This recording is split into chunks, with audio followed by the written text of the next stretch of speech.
আসসালামু আলাইকুম। প্রাপ্ত বয়স্কদের ই পাসপোর্ট করতে কি কি কাগজপত্র লাগে, কি কি কাগজপত্র থাকলে আপনি পাসপোর্ট করতে পারবেন, আপনার আবেদনটি খারিজ করবে না, আপনার আবেদনটি বাতিল হবে না। অনেকেই পাসপোর্ট করতে চান কিন্তু কি কি কাগজপত্র লাগে এই বিষয়ে তাদের সুস্পষ্ট ধারণা নেই। সেজন্য বারবার পাসপোর্ট আবেদন করার পরেও তার আবেদনটি খারিজ করে দিতেছে।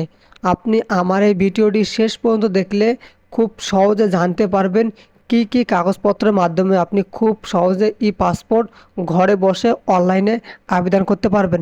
ভিডিওটি শুরু করার আগে ছোট্ট একটা রিকোয়েস্ট, অবশ্যই সাবস্ক্রাইব করবেন এবং অনেক বেশি শেয়ার করে দেবেন যাতে সবাই ঘরে বসে ই পাসপোর্ট করতে পারে এবং কী কী ডকুমেন্ট লাগে এই বিষয়টা জানতে পারে।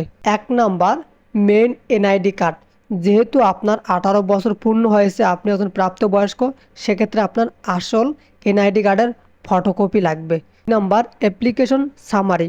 আপনি কত পৃষ্ঠার অ্যাপ্লিকেশন করতেছেন, কত বছরের জন্য এবং কত টাকা দিয়ে এই অ্যাপ্লিকেশন করতেছেন, এটার জন্য আপনাকে একটা অ্যাপ্লিকেশন সামারি দিবে। 3 নাম্বার, অ্যাপ্লিকেশন ফর্ম। আপনি যখন অনলাইনে আবেদন করছেন, সব ডকুমেন্ট দিয়েছেন, তখন কিন্তু আপনাকে 3 পৃষ্ঠার একটা অ্যাপ্লিকেশন ফর্ম দেওয়া হবে, যেটা আপনি ডাউনলোড করে আপনার নিজের কাছে রাখবেন।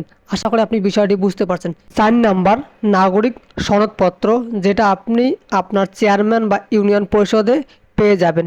5 নাম্বার, পেশাগত সনদের কপি। আপনি যে পেশায় এখন নিয়োজিত আছেন, হতে পারেন আপনি একজন ছাত্র হলে স্টুডেন্ট কার্ড। যদি আপনি চাকরি করেন বেসরকারি কোম্পানিতে, তাহলে বেসরকারি কোম্পানি আপনাকে একটা পেশাগত সনদের কপি দিবে।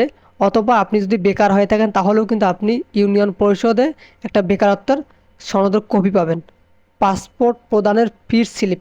আপনি যখন আবেদন করছেন কত টাকা আপনি ফি দিচ্ছেন তার একটা স্লিপ পাবেন, এই স্লিপটা আপনার কাছে রাখতে হবে। আশা করি আপনারা বুঝতে পারছেন। যদি বুঝতে না পারেন তাহলে কমেন্ট করবেন, আমি পরবর্তীতে আরেকটা ভিডিও দেবো যে আপনি কোন কোন বিষয়গুলো বুঝতে পারেন নাই। ধন্যবাদ সবাইকে।